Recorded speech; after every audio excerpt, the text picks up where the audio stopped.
If by accident you've put in the wrong Wi-Fi password or name for the Wi-Fi you'd like to connect your smart rain gauge to, what you need to do is erase the device. So click the trash can, erase device, click OK. This will take a few seconds for it to do it.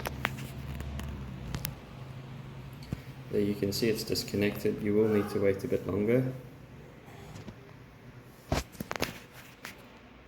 You can go back into your Wi-Fi settings.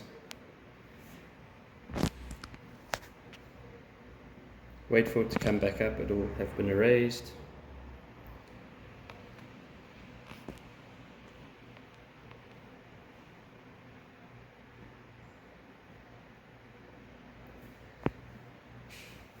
It's back, reconnect to it, won't be requiring a password.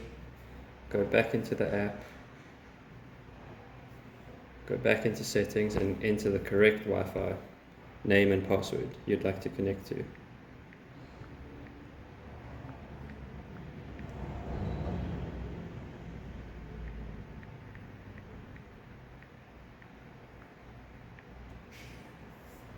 Send. Successful, go back. Will disconnect. There we go. You can then go back into your Wi-Fi settings and wait for it to come back on.